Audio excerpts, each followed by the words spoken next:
All my life, I had believed that the transition into adulthood is one of the most thrilling stages of life. But now, living in that transition, I'm starting to realize that thrilling can sometimes feel like falling, and no one's coming to catch you.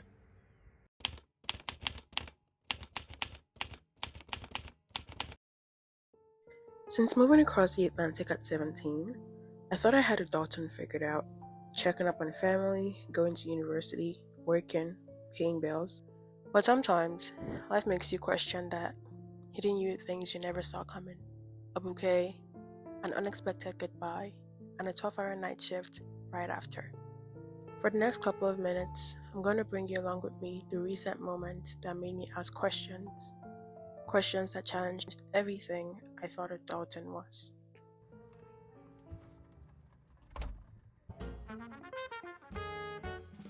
Weddings have always been my mom's big event, a time for extended family to catch up, get together with all the aunties and uncles, having a fun time, while I just sit in the corner, scrolling my phone, and they exclaim how grown up I now look, even though they haven't seen me in 5 years. With this long lasted theme, it never hit me that someday I'd be an actual part of a wedding as a friend of the bride. As part of the tradition of most weddings, a bouquet toss happens, where unmarried friends of the bride try to catch the bride's bouquet.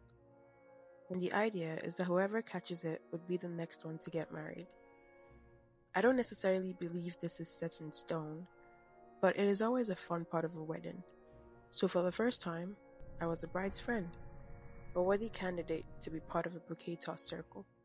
As you probably already guessed, although I didn't even try to reach for the bouquet, it literally bounces off someone's head and lands in my hands. At first, I was like, what just happened? On second thought, I was like, okay, what am I supposed to do now? Get married?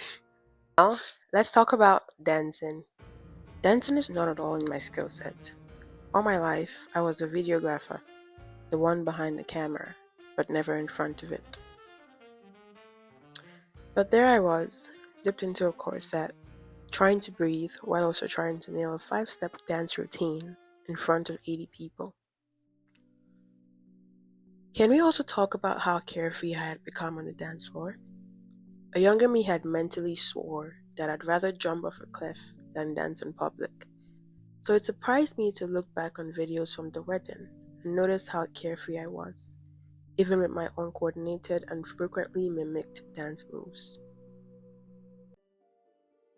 And just like I could dance more carefree than my younger self could ever in that moment, I have realized that adulting teaches our minds to let go of insecurities and fears that had painted our identities for so long, to become carefree and to begin to understand that there is so much more to your life if only we can learn to let go. One fear, one insecurity, one false identity at a time.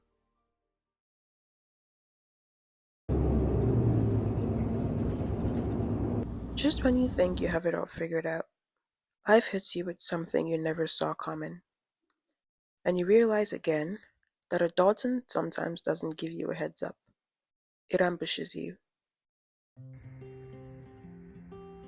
Just like I felt ambushed by catching the bouquet, having to grow up sometimes seems like an ambush, moving from one thing to the next so fast that it almost starts to seem like you are not supposed to have the time to recover or really learn from any experience.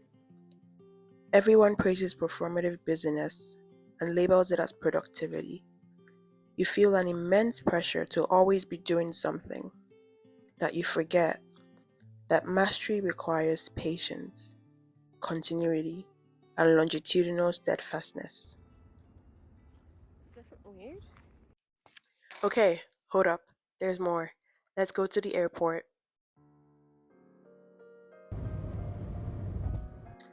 The next morning after the wedding, I was on friend duty. As someone who spent the most of my younger life without friends, I never imagined I would use that term, friend duty.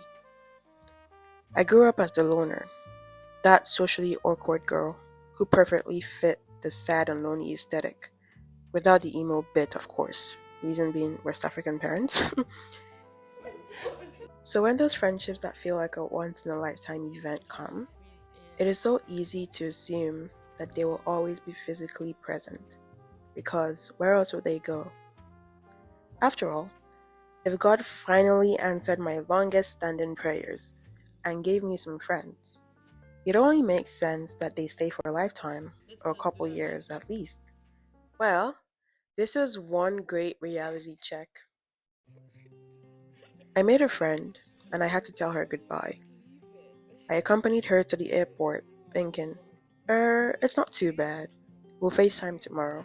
Talk as much as we currently do. It will be okay. In retrospect, however, something hit me.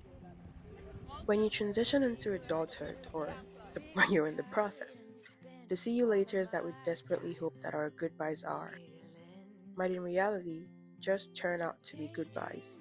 Some chapters will end sooner than others, and that's okay. Here's why. Both permanent farewells and more temporary see you laters are important in the cycle of adult friendships.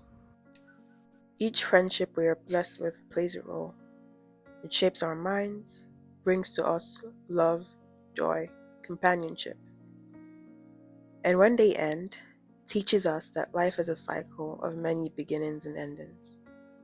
And that is not a tragedy in any way. It is an honor.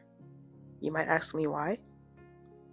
Well, with each person we meet, we get to share a piece of ourselves and experience a piece of the other person. Some chapters may end sooner than we expect, but they still shape the story. They still remain important pieces in the great mosaic our lives are. Learning to honor friendships, past or current, for the gift that they are is crucial. That way, we put our hearts in a good place, able to give and receive love, let go, maintain, and yet remain expectant. Another of many things nobody tells you is when you're adulting, you're constantly torn between two worlds. There's the emotional world, weddings, friendships, big life moments. And then there's the practical world, bills, unanswered questions, friends moving away, endless shifts. It sometimes feels like you're being set up, being forced to choose between either world. They don't pause for you, they don't hand you a cheat sheet. So it makes sense when adulting sometimes feels like a scam.